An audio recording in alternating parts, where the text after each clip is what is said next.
Voici le dernier moment de Laura Dahlmeier. Personne n'aurait imaginé que la reine du biathlon, l'athlète aux 7 titres mondiaux, trouverait sa fin non pas sous les projecteurs, mais dans un silence glacial, figé dans un entrelac de glace et de solitude. Avant de mourir, elle avait tout quitté, la gloire, les fans, les podiums.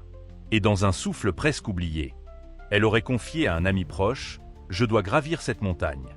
Pas pour gagner, mais pour comprendre ».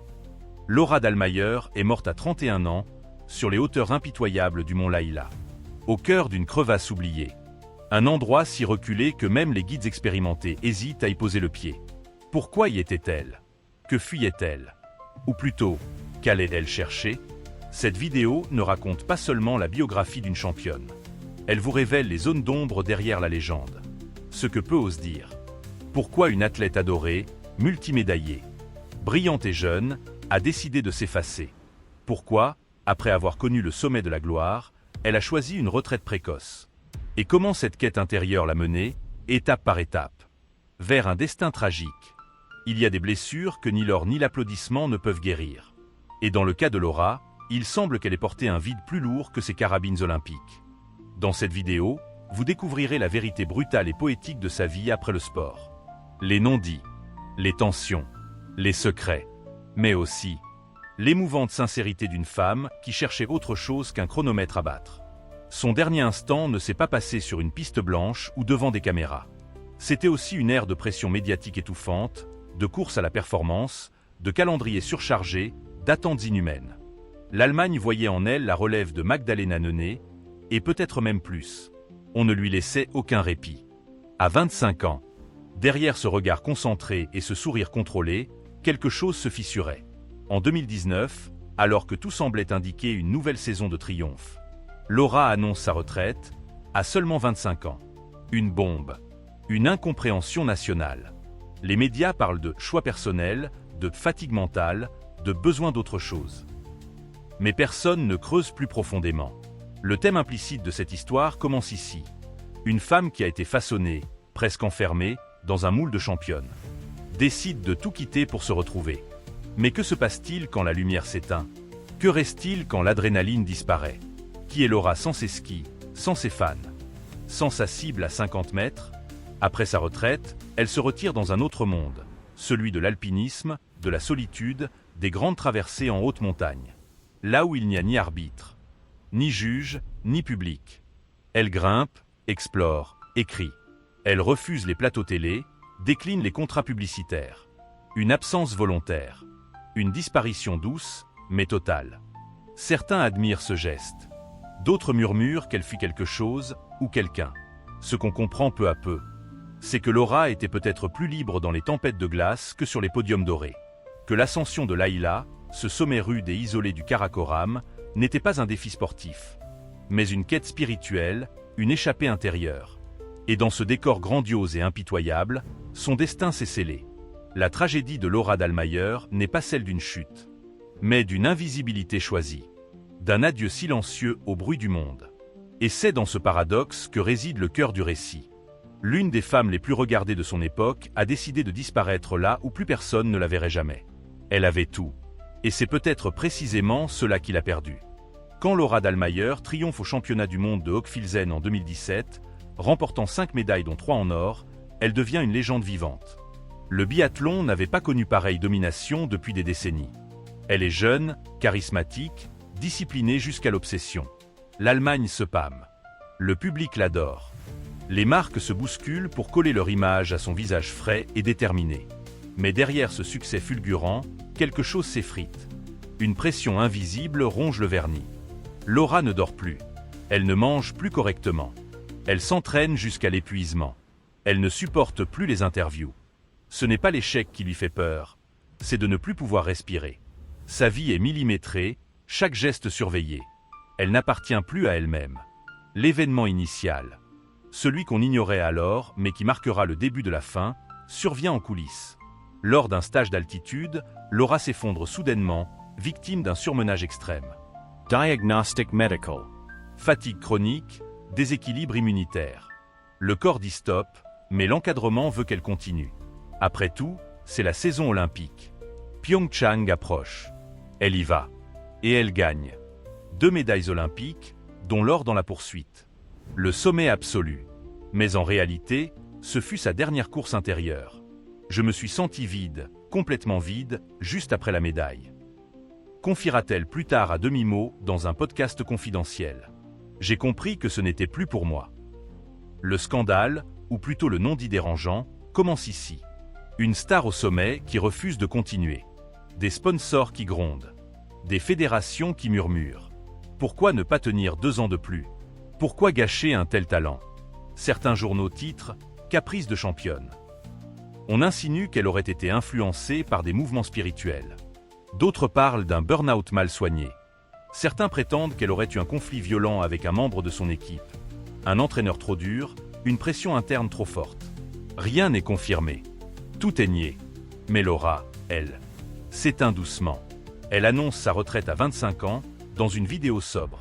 Aucun adieu en grande pompe. Pas de gala. Pas de larmes publiques. Elle sourit timidement, remercie ses proches. Puis s'éclipse. Elle refuse les offres de commentatrice, décline les documentaires. Elle disparaît, volontairement. L'inattendu, c'est son retour, pas dans le sport, mais dans la verticalité brute de la montagne. Elle commence à grimper. D'abord les Alpes, puis les Dolomites, puis les grandes faces du Pakistan. Un monde sans règles, sans caméra. Là, elle retrouve ce qu'elle avait perdu, le silence, la nature, la lutte contre elle-même. Elle écrit aussi un livre intime, Grands en lot, sans limite, qui évoque la fatigue mentale des sportifs. La solitude du succès, les pièges de la performance. Mais là encore, elle ne cherche pas la lumière. Le livre est publié discrètement, sans tournée promotionnelle. Puis, un jour de juillet, elle part pour le mont Laïla. Seule, ou presque. Une expédition discrète, sans sponsor, sans médias. Un sommet de glace et de pierre, à 6096 mètres, perdu dans les confins du Karakoram. Peu de gens le gravissent. Encore moins en solitaire. C'est là que tout s'arrête. Selon les guides locaux, elle aurait chuté dans une crevasse alors qu'elle progressait vers le sommet. Les secours sont intervenus trop tard. Son corps, figé dans le froid éternel, a été retrouvé 3 jours plus tard. Pas de téléphone satellite actif. Pas de balise de secours enclenchée. La presse mondiale réagit en vague. Titre dramatique, hommage en rafale. Mais personne ne comprend vraiment pourquoi elle était là. Ce qu'elle cherchait. Certains parlent d'un accident tragique. D'autres, plus sombres, évoquent un geste volontaire. Mais aucune note, aucun message, aucun adieu. Peut-être n'y en avait-il pas besoin. Je suis fatigué d'être un modèle. Je veux être juste, humaine. C'est une phrase qu'elle aurait écrite dans un carnet personnel retrouvé parmi ses affaires, au pied du mont Laïla. Une phrase simple, mais d'une violence douce. Une femme admirée par des millions, décorée par l'État, glorifiée par des générations. Et pourtant, à l'intérieur, une tempête. Une lassitude profonde. Un besoin de solitude que personne n'a su entendre à temps. À l'abri des caméras, Laura Dahlmeier s'était éloignée depuis des années. Ce n'est pas sa mort qui a surpris, mais plutôt le silence qui l'a précédé. Pas de signe d'alerte, pas de déclaration dramatique. Juste une lente disparition, comme une étoile qui s'éteint lentement sans bruit. Les rumeurs ont circulé aussitôt la nouvelle tombée. Certains ont affirmé qu'elle aurait souffert d'un retour de troubles psychiques lié à la pression qu'elle subissait durant sa carrière. D'autres ont évoqué une rupture sentimentale douloureuse, jamais révélée au grand public. D'anciens coéquipiers, sous anonymat, ont même mentionné un épisode grave de dépression pendant la saison 2018, étouffé par les dirigeants pour préserver l'image de l'équipe allemande. Elle souriait tout le temps devant les caméras. Mais dans le vestiaire, c'était une autre personne. Témoignage anonyme d'un membre du staff. Mais ce qui frappe le plus dans cette histoire, c'est le degré d'isolement choisi. Contrairement à d'autres stars du sport, Laura n'a jamais cherché à rester dans la lumière. Elle ne vendait pas de montres, ne postait pas ses entraînements, ne commentait pas les courses. Elle refusait les règles du spectacle. Et ce refus l'a rendue encore plus mystérieuse, presque insaisissable. Dans les coulisses, ces derniers mois ont été marqués par une préparation intense. Elle avait parlé de Laïla comme d'un sommet pur, sans bruit, sans trace, où chaque pas est une décision. Certains y voient une métaphore, d'autres un présage. Avant son départ, elle avait vidé son appartement, donné ses livres, renvoyé son téléphone à sa mère avec un mot bref. « Je vais bien. Je pars pour une ascension. » Un guide local du Baltistan raconte une scène troublante. La veille de son départ, elle aurait passé de longues minutes, seule, les yeux fermés face à la montagne. Il se souvient. Elle ne semblait pas avoir peur. Elle avait l'air auprête. Le scandale, s'il y en a un, ne vient pas de ce qu'elle a fait, mais de ce que les institutions sportives n'ont pas fait. Aucun suivi psychologique. Aucun dispositif pour aider les athlètes à sortir de leur rôle public. Un vide béant entre l'or et l'oubli. Et Laura est tombée dedans. Les réactions du public ont été bouleversantes. Les réseaux sociaux se sont couverts de larmes virtuelles, de témoignages sincères, mais aussi de culpabilité. Nous l'avons applaudie sans jamais lui demander comment elle allait, écrivait une fan. Elle nous a donné tant, et nous n'avons rien vu. Les médias allemands ont d'abord salué l'athlète, la championne. Puis, certains ont osé interroger plus en profondeur. Pourquoi tant de solitude? Pourquoi tant de silence autour de sa santé mentale? Un quotidien national a titré « Laura est-elle morte d'un manque d'écoute ?»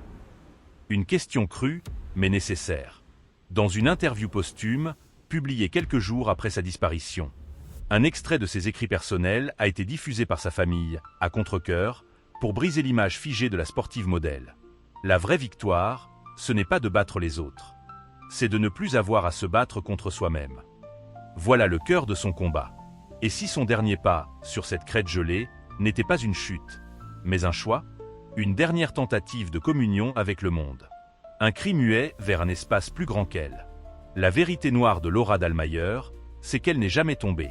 Elle s'est retirée, lentement, à petits pas, dans un monde qui ne lui imposait plus d'être parfaite. Là où les trophées ne comptent plus. Là où l'âme respire enfin. Laura Dahlmeier n'était pas simplement une athlète d'exception. Elle était un mystère à part entière, une énigme construite dans la neige, dans l'effort, et surtout dans le silence. Pendant des années, nous l'avons vue gagner, dominer, briller. Ce voile d'inconnu est plus dense que jamais. Faut-il considérer Laura comme une victime du système sportif moderne, comme une héroïne tragique, ou au contraire, comme une femme libre? Qui a su dire stop? Qui a osé quitter ce que beaucoup poursuivent jusqu'à l'effondrement? Il est tentant de construire une légende. Celle de la championne trop sensible pour ce monde brutal. Celle de la solitaire qui a préféré les cimes aux scènes. Mais la vérité est probablement plus complexe. Laura n'a pas fui. Elle a cherché. Intensément. Elle a voulu retrouver un sens. Une vérité brute, loin des flashs, des classements, des micros. Et si son ascension finale, celle du mont Laïla, était l'ultime chapitre d'une quête intérieure? Le dernier acte d'un voyage spirituel, non pas tragique, mais cohérent? Nous ne le saurons jamais avec certitude. Mais il est difficile d'ignorer la précision avec laquelle elle a orchestré son effacement. Cette vidéo ne cherche pas à glorifier la douleur ni à magnifier la mort. Elle cherche à comprendre. À montrer que derrière les médailles, il y a des êtres humains. Avec leurs failles, leurs silences, leurs besoins. Laura Dahlmeier restera une figure à part. Pas seulement pour son palmarès, mais pour le vertige qu'elle laisse derrière elle. Une femme qui n'a jamais voulu être une idole, et qui pourtant devient aujourd'hui une icône d'humanité. Nous vous laissons maintenant la parole. Que pensez-vous du parcours de Laura? De ses choix? De ce monde qui exige toujours plus, jusqu'à l'invisible rupture?